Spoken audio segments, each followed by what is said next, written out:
तो भाई और बहनों, आप सभी लोगों का स्वागत है एक्सप्लेनर श्री में। तो दोस्तों, हमने पार्ट 1 में देखा कि दो अमेरिकन सोल्जर्स इराक में चल रहे अमेरिकन पाइपलाइन पे नजर रखे हुए थे, क्योंकि वहाँ पर कोई इराकी सोल्जर था जो इन पाइपलाइन में काम कर रहे वर्कर्स को मार रहा था, वो भी सटीक निशाने के साथ। तो चलिए दोस्तों, यहाँ से हम आगे की कहानी को शुरू करते हैं। जैक उस स्नाइपर की बात को इग्नोर करके रेडियो लेने की कोशिश करता है, लेकिन वो स्नाइपर कहता है कि मुझे से बात करते रहो वरना मैं मैथ्यूज को मार दूंगा। यह सुनकर वो कहता है कि तुम्हें उसका नाम कैसे पता। स्नाइपर कहता है कि मुझे तो यह भी पता है कि तुमने कितने लोगों को मारा है, और अगर आज मैंने मैथ्यूज को मार दिया तो यह वह दूसरा आदमी होगा जो तुम्हारी गलती से मारा जाएगा, क्योंकि तुम्हारी गलती से पहले भी एक आदमी मर चुका है जिसका नाम डीन था। दरअसल डीन इसक की ही गलती से मरा था, क्योंकि इसक का निशाना चूक गया, जिस वजह से गोली गलती से डीन को लग गई और वो मारा गया। स्नाइपर की यह बात सुनकर जैक काफी हैरान होता है और वो सोचता है कि आखिर उसे ये सब कैसे पता चला। इसक को प्यास लगी हुई थी, इसलिए वो अपनी बोतल निकाल कर पानी पीता है, लेकिन बोतल खाली होती है क्योंकि स्नाइपर ने बोतल के बीच में गोली मार दी थी। स्नाइपर कहता है कि मैंने ही जानबूझकर बोतल में गोली मारी थी, तुम जो बकवास कर रहे उसे बंद करो, क्योंकि कोई भी इतना सटीक निशाना नहीं लगा सकता। स्नाइपर कहता है कि मैंने ही तुम्हारे रेडियो को तोड़ दिया ताकि तुम अपने बेस से कांटेक्ट न कर पाओ, और मैंने जानबूझकर तुम्हारे पैर में भी गोली मारी है ताकि तुम यहाँ से भाग ना पाओ। स्नाइपर कहता है कि तुम बिना पानी और बिना इलाज के यहाँ पर तड़प तड़प कर मरने वाले हो, इसलिए वो कहता है कि तुम एक आतंकवादी हो। ये सुनकर वो आदमी हंसने लगता है और कहता है कि तुम लोग हमारे देश में बंदूक लेकर आते हो और हम पर गोलियां चलाते हो, और तुम मुझे ही आतंकवादी बोल रहे हो। कुछ देर बाद जैक उस स्नाइपर को देख लेता है। वो एक बड़े से कचरे के ढेर में छुपा हुआ था, लेकिन इसको अभी भी स्नाइपर की एग्जैक्ट लोकेशन मालूम नहीं थी। 24 घंटे लगातार उस कचरे के ढेर में छिपे रहना और उसके बाद भी एकदम परफेक्ट निशाना लगाना, ये काम केवल जुबा ही कर सकता था। वो कहता है कि तुम कहीं जुबा तो नहीं। कुछ समय बाद यहाँ पर धूल भरी हवाएं चलने लगती है। जैक उसी चीज का फायदा उठाता है और जल्दी से एक मरे हुए सोल्जर के पास आता है। वो उसका बैग लेकर वापस से वॉल के पीछे आकर छुप जाता है। वापस आकर वो देखता है कि उसका स्कोप टूट गया है, जिस वजह से वो अब उस स्नाइपर को नहीं देख पाएगा।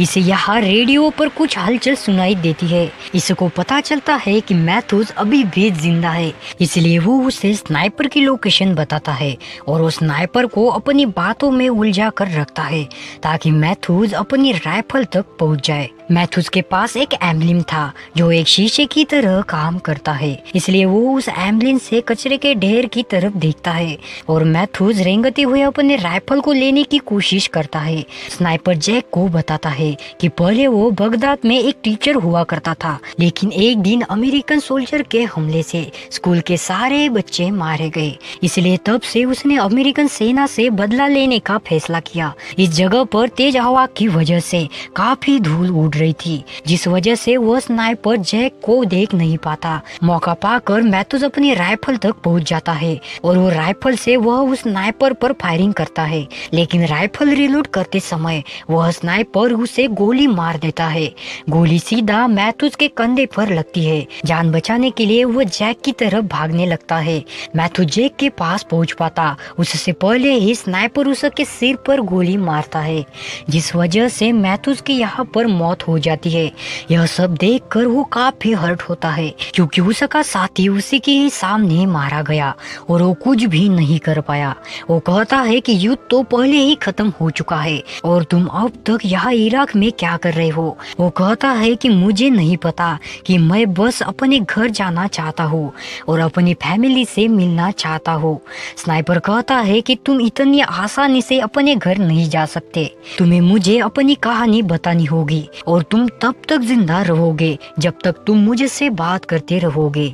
जैक यहाँ पर रोने लगता है और कहता है कि हाँ, मैंने ही डीन को मारा है। मैं अपने दुश्मन स्नाइपर को मारने वाला था, लेकिन मेरा निशाना चूक गया, जिस वजह से गोली सीधा डीन को लगी और वो मारा गया। लेकिन आज तक मैंने सबसे यह झूठ बोला है कि डीन को दुश्मन ने मारा है। स्नाइपर से बात करते समय जैक को रेडियो पर कुछ हलचल सुनाई देती है। वो देखता है कि बेस से कुछ लोग उसे कांटेक्ट करने की कोशिश कर रहे हैं, इसलिए वो उनसे बात करने की कोशिश करता है, लेकिन इसकी आवाज उन लोगों तक नहीं पहुंचती। बस वही उनकी बात सुन सकता था। जैक यहाँ पर स्नाइपर की आवाज सुनता है जो बेस के लोगों से कांटेक्ट करके उनसे मदद मांग रहा था। बेस के लोगों को लगता है कि रेडियो पर जो उनसे बात कर रहा है वह वही स्नाइपर था। उसको यह सारी बात समझ आ जाती है और उसे पता चल जाता है कि यहाँ पर जितने भी वर्कर्स काम कर रहे थे उन्होंने कभी मदद मांगी ही नहीं, क्योंकि उस स्नाइपर ने उन्हें पहले ही मार दिया था और उसी ने ही बेस पर कांटेक्ट किया था ताकि और सोल्जर्स यहाँ पर उनकी मदद के लिए आ पाए और वो उन्हें भी मारते। यहाँ पर वो जाल बिछाकर एक एक अमेरिकन सोल्जर्स को मार रहा था। उसको एहसास होता है कि वो स्नाइपर कितना ज्यादा खतरनाक है। जैक यहाँ पर बेहोश हो जाता है। कुछ समय बाद जब उसे होश आता है तब उसे यहाँ हेलीकॉप्टर की आवाज सुनाई देती है। वो उस स्नाइपर से बात करने की कोशिश करता है, लेकिन वो कोई भी उत्तर नहीं देता। लगता है कि शायद वो स्नाइपर सो रहा है, इसलिए वो जल्दी से मैथ्यूज की राइफल अपनी तरफ खींचता है। वो देखता है कि दो हेलीकॉप्टर उसी की तरफ आ रहे थे जिन्हें उस स्नाइपर ने यहाँ बुलाया था। वो अपनी वॉल को गिरा देता है और उस कचरे के ढेर की तरफ निशाना लगाता है। स्नाइपर बेस पर निशाना लगाए बैठा हुआ था, लेकिन धूल की वजह से वह उसे दिखाई नहीं देता। स्नाइपर उस पर फायरिंग करता है, जिस वजह से जैक उस रोशनी को देख लेता है और ठीक उसी जगह पर फायर करता है। स्नाइपर अब कोई भी हलचल नहीं करता, जिसे देखकर जैक को लगता है कि इसने उस स्नाइपर को मार दिया है।